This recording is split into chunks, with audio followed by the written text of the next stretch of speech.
The quiet neighborhood of Willow Creek looked perfect from the outside, white fences, trimmed lawns, and smiling faces. But Malcolm Hayes, a decorated Delta Force operative, sensed something darker beneath the surface. Every evening, when he walked his German Shepherd, Rex, he noticed eyes peering from behind curtains and cars slowing down near his driveway. Then came the anonymous HOA notices, petty, hostile, and relentless. But the true terror began the night two officers, Gregory Calloway and Anthony Miller, cornered him under the streetlights. Their questions weren't about safety, they were traps. Their threats weren't warnings, they were promises. When Rex growled, the officers drew their guns, and in a single crack of gunfire, Malcolm's world shattered. That moment ignited a war he never wanted but could no longer avoid. A war not on foreign soil but in his own backyard, against shadows wearing badges and masks of authority. If this moment felt intense, prepare yourself, because what comes next is darker, more dangerous, and far more powerful than anything you've seen so far. Malcolm Hayes had been home for only 3 weeks, yet the silence of his suburban neighborhood still felt foreign to him. After years of operating in war zones, he had grown accustomed to the constant hum of danger, the sound of helicopters overhead, and the unshakable sense of vigilance that never allowed him to rest completely. Here in Willow Creek, the streets were lined with manicured lawns and white picket fences, but the stillness felt unnatural, almost staged. His only comfort came in the steady presence of Rex, his German Shepherd, who walked beside him with a loyalty that required no words. Each evening, their routine was simple. A quiet walk through the neighborhood, a moment for Malcolm to remind himself that he was no longer at war. Yet even in these walks, he could not escape a gnawing unease. Neighbors stared too long as he passed, their conversations halting until he was out of earshot. Some looked away quickly, offering polite smiles that felt rehearsed, while others whispered as though his presence were an intrusion. Malcolm had faced insurgents in distant lands, men who carried hatred in their eyes, but here the hostility was quieter, veiled behind civility and judgment. He had fought to defend a country that now made him feel like an outsider in his neighborhood. The first notice from the Homeowners Association came 2 days after his return. It was taped neatly to his front door, citing his lawn for being half an inch too tall. Malcolm ignored it at first, considering it nothing more than overzealous enforcement. But then came another, this one claiming that Rex barked too loudly in the evenings. A third accused him of violating lighting regulations because of the floodlight on his porch. The absurdity would have been laughable if not for the precision and persistence of the complaints. Someone clearly wanted him gone. Rex sensed it too. The dog was restless at night, growling at shadows near the yard, pacing along the fence line with his ears perked. Malcolm trusted Rex's instincts more than his own, and if the dog was uneasy, then something was wrong. He began to notice patterns. The same black SUV parked across the street at odd hours, the same two figures lingering near the corner whenever he and Rex went for their walk. His military training told him that surveillance was never random. Malcolm tried to dismiss it as paranoia left over from the battlefield, but his instincts screamed otherwise. He had been trained to detect patterns, to spot threats before they emerged, and every fiber of his being told him that his peaceful neighborhood was anything but safe. He had returned to build a quiet life, but instead, he found himself standing on the edge of a different kind of battlefield. He didn't yet know who was pulling the strings or why he had been chosen as a target. But he understood one thing with absolute clarity. Trouble was coming, and it was closer than anyone dared to admit. The following week only deepened Malcolm's unease. He tried to keep his head down, focusing on repairing small things around the house, mowing the lawn, and maintaining a routine that reminded him of discipline rather than isolation. But the HOA notices multiplied. Each one grew more hostile in tone, citing violations that stretched the imagination. His mailbox was the wrong shade of black. His trash bins were placed too close to the curb. Even Rex's paw prints on the sidewalk after a rainstorm were listed as neighborhood disturbances. It wasn't about rules anymore, it was harassment. Deliberate and calculated. Malcolm wasn't the kind of man to be rattled easily. He had faced situations where the cost of failure meant death, But this was different. War had rules, however brutal. Here the attacks were veiled behind bureaucracy, faceless letters, neighbors who avoided his eyes. Every glance, every whisper, carried the weight of suspicion, as though he were an intruder in the very place he called home. One evening, as the sun dipped below the horizon, Malcolm clipped Rex's leash and set out for their usual walk. The air was cool, filled with the faint hum of cicadas, but there was something heavier lingering in the atmosphere. At the corner of Willow Creek Drive, he spotted two men leaning casually against a lamppost. Their postures were relaxed, but their eyes tracked him and Rex with precision. Malcolm recognized the look instantly, men accustomed to asserting control. As he drew closer, one of them straightened. "Evening," the taller man said, his badge glinting under the streetlight. Officer Gregory Calloway introduced himself with a smirk that carried no friendliness. His partner, Anthony Miller, stood silently, arms folded across his chest, eyes scanning Malcolm with a predator's patience. "Problem?" Malcolm asked evenly, keeping his tone calm. "Not a problem, just making sure everything's in order," Calloway replied. "We've had some complaints, noise, suspicious activity, that kind of thing." Malcolm tightened his grip on Rex's leash. "Suspicious activity? I walk my dog and mow my lawn. That's about as suspicious as it gets." Miller finally spoke, his voice laced with disdain. "Don't get smart. We've got rules in this neighborhood and people expect them to be followed." The exchange was brief, but the message was clear. They weren't here to keep the peace. They were here to remind him he was being watched. As Malcolm continued his walk, he replayed the encounter in his head.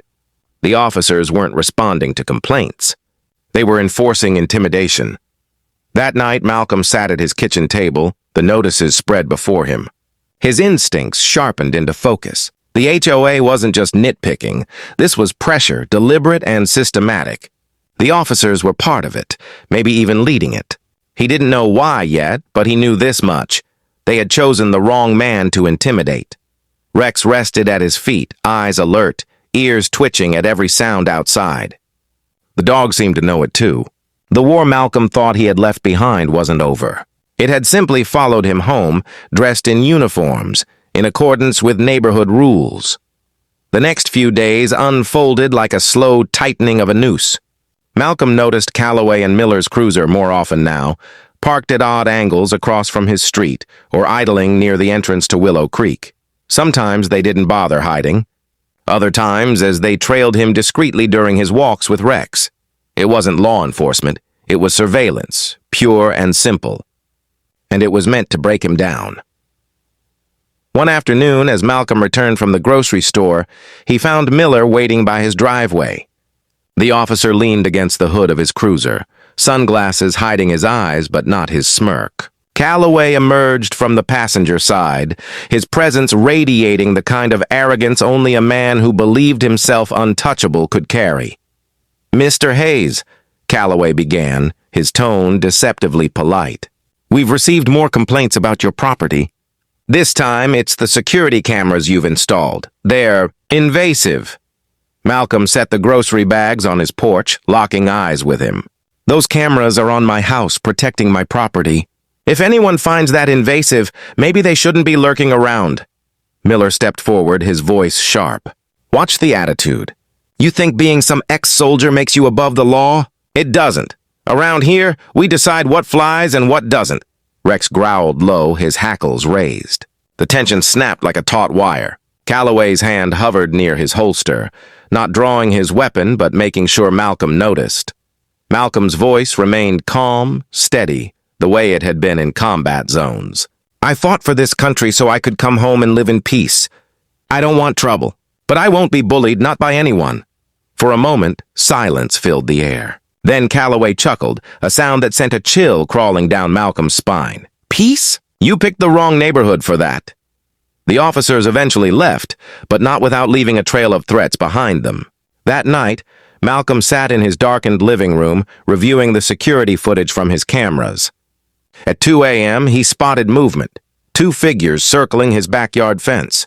Though the video was grainy, the outlines were unmistakable. Calloway and Miller Rex barked at the screen as recognizing them too. Malcolm replayed the footage over and over, his jaw tightening. These weren't rogue patrols or overzealous enforcement. This was something bigger. They weren't just harassing him, they were testing him, pushing boundaries, waiting for him to snap. Malcolm leaned back in his chair, the glow of the monitor reflecting in his eyes. He had faced enemies who wore their hatred openly, but these men cloaked their crimes in authority, hiding behind badges and rules. That made them far more dangerous. His pulse slowed, his breathing evened. The soldier in him was awake now, the instincts sharpened and ready. If they wanted a war of intimidation, Malcolm would not be the one to flinch first. The evening began like any other. Malcolm clipped Rex's leash, locked his front door, and stepped into the cool air of Willow Creek.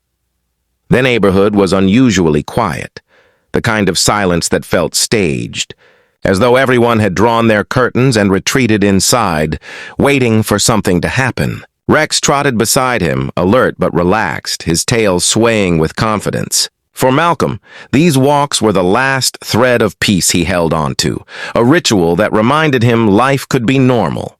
But that illusion shattered when a cruiser's headlights flooded the sidewalk ahead.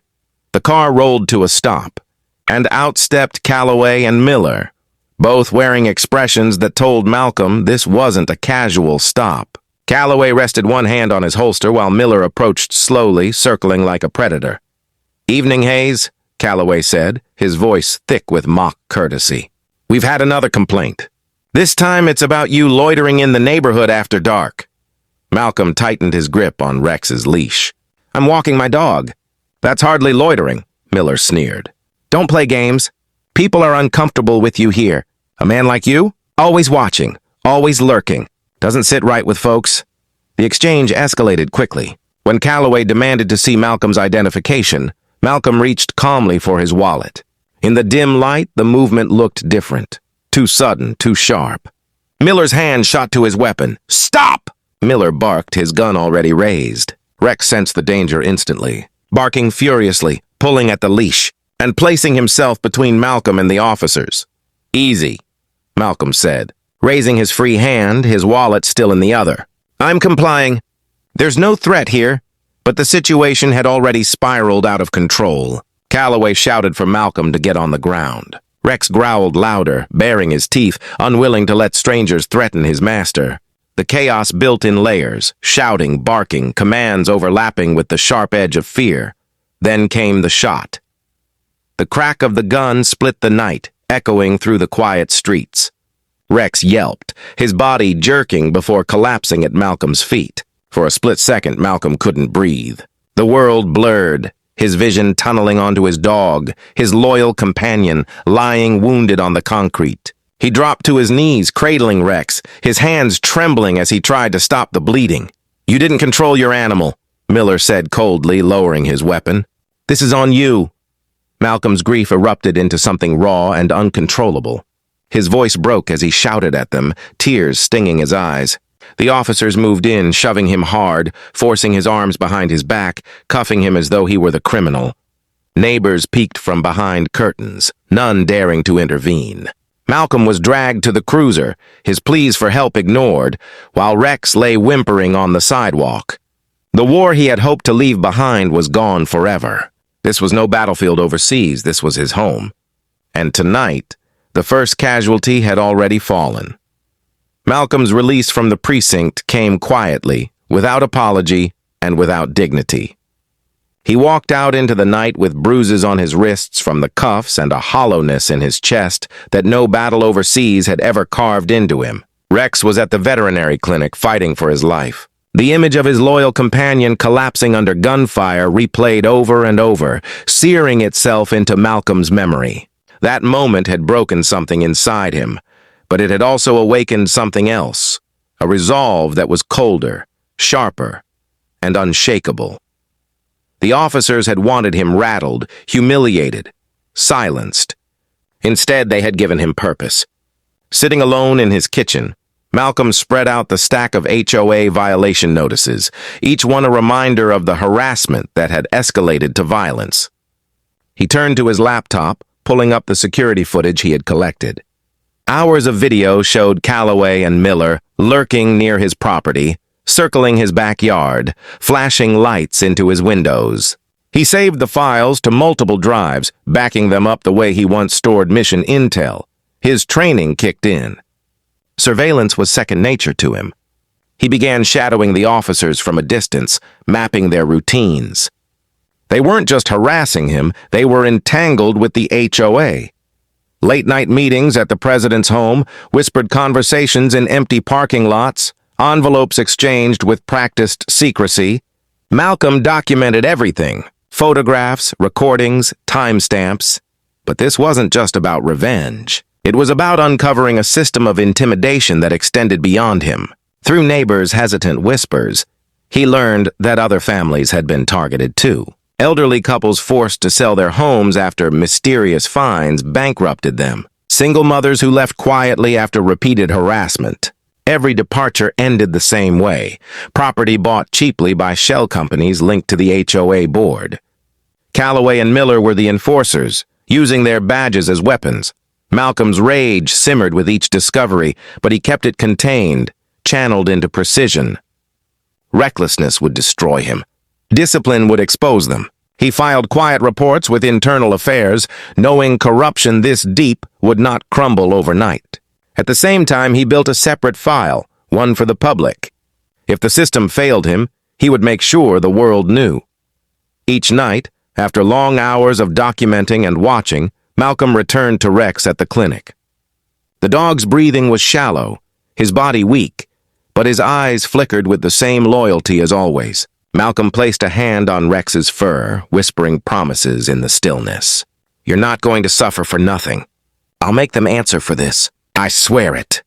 By the end of the week, Malcolm had turned his quiet suburban home into a command post. Maps of the neighborhood lined his walls, pinned with notes and photos. A soldier once again, but this time his battlefield was his own backyard. The enemy wasn't across the ocean. It was hiding behind HOA rules and police badges. And Malcolm Hayes was preparing for war. The evidence was piling up like a dossier prepared for a mission briefing. Malcolm had video of Calloway and Miller trespassing near his property, photos of late-night HOA meetings with suspicious exchanges, and recordings of threats disguised as warnings. But the most damning piece came when he intercepted a whispered conversation outside a local diner. Sitting in his truck with the windows cracked, Malcolm recorded Miller bragging about flipping 3 more houses in the neighborhood, families pushed out by bogus fines and threats, their properties scooped up by a real estate firm tied directly to the HOA president. It was a racket, neat and well-oiled. The HOA created the pressure, the officers enforced it, and the board profited from every home lost. Families who resisted faced harassment until they broke, while those who complied vanished quietly. Malcolm's blood boiled. Ash realized Willow Creek wasn't a community. It was a feeding ground. Determined to confront the rot at its core, Malcolm slipped into the HOA clubhouse one night during a closed meeting. His Delta Force skills came alive in every step, moving silently, avoiding sight lines, keeping low against the shadows. Through a crack in the office door, he spotted the board members gathered around a table. Documents lay scattered before them, lists of targeted families, financial projections, and signatures of forced sales. And there, seated at the head of the table, was Calloway, no longer bothering with his police uniform, but playing the role of ringleader with a glass of whiskey in hand. Malcolm's phone captured everything. He hit record, focusing on the conversation that sealed their fate. Calloway boasted about teaching Hayes a lesson, mocking him for clinging to his dog while promising the board that Hayes's house would be theirs within the month. Laughter rippled through the room, the sound of corruption fully unmasked. But then a floorboard creaked under Malcolm's weight. Heads snapped toward the door. Miller's eyes narrowed, his instincts catching what others missed. "Someone's here," he growled. Chairs scraped as men rose to their feet. Malcolm bolted, slipping into the hallway as the door flew open behind him. Shouts echoed as Calloway and Miller charged after him, the hunt beginning in earnest. Adrenaline surged, but Malcolm remained composed, his training guiding him through the maze of corridors. He vaulted out a side window just as Miller lunged, the glass shattering around him. Landing hard, Malcolm sprinted into the night with his phone clutched tight, the evidence burning like fire in his hand. Behind him, Calloway shouted threats, his voice promising retribution. Malcolm reached his truck and peeled away, heart pounding. He had the proof now, undeniable and damning. But exposing it would mean open war. The HOA and their enforcers wouldn't let him live quietly after tonight. For the first time, Malcolm felt the stakes clearly. This was no longer just about Rex or even himself. It was about every neighbor trapped under their control. The shadows had been unmasked. Now came the fight to drag them into the light. The courthouse was packed. Rows of benches overflowed with neighbors, reporters, and curious onlookers, all drawn by whispers of corruption that had long haunted Willow Creek. For years, people had suspected something was wrong, but no one had dared to speak up. Now, with Malcolm Hayes at the center of the storm, silence had finally broken. Malcolm sat calmly at the plaintiff's table, his shoulders squared, his face unreadable. He wore a plain suit, but his bearing carried the weight of a soldier who had faced far deadlier enemies than the ones across the aisle. Beside him, his attorney organized files, evidence, and the phone that contained the recordings. Across the courtroom sat Gregory Calloway and Anthony Miller, their badges suspended, their faces tight with anger and fear. The HOA president and several board members flanked them, shifting uncomfortably under the eyes of the community they had exploited. The judge entered, gavel striking wood with authority. The trial began. The prosecution wasted no time. They laid out the case like a map, each point leading to the next with undeniable clarity. HOA fines weaponized against homeowners. Police officers used as enforcers to threaten, intimidate, and when necessary, destroy. Properties seized at unfair prices, sold to companies linked directly to the HOA board.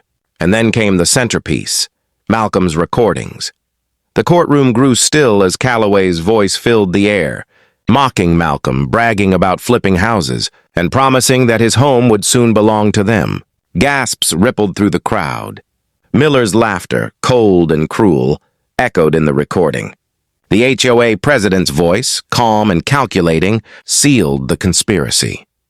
The defense tried to twist the narrative, painting Malcolm as unstable, a soldier unable to leave war behind, a man prone to paranoia. But their argument crumbled when Malcolm himself took the stand. He rose slowly, his presence commanding without effort. Looking directly at the jury, he recounted his story. Not with dramatics, but with the steady calm of a man who had lived through it. He spoke of the harassment, the endless notices, the intimidation. He described the night Rex was shot, his voice catching for just a moment as he recalled holding his dog in his arms, blood staining the pavement. The courtroom leaned in, every word heavy with raw truth. "They thought I would break," Malcolm said quietly. "They thought fear would silence me. But I've faced men who didn't believe in justice, men who thought power gave them the right to destroy lives. I didn't let them win overseas, and I won't let them win here, in my own home." The silence that followed was absolute. Even the judge seemed momentarily moved. The prosecutor presented the final blow: photographs, financial records, and witness testimony from neighbors emboldened by Malcolm's courage. One by one, families came forward, recounting their own harassment, their own fear. What had once been whispers hidden behind curtains now roared in the open. The weight of truth pressed heavily on Calloway, Miller, and the board. Their arrogance drained away, leaving only desperation. The jury deliberated for less than a day. When they returned, the verdict was swift and damning, guilty on multiple counts of conspiracy, fraud, intimidation, and abuse of power. Calloway and Miller sat motionless as the judge announced their sentences, their careers destroyed, their futures sealed in disgrace. The HOA board members, too, faced consequences. Their empire of intimidation was dismantled in a single judgment. Outside the courthouse, the air felt different.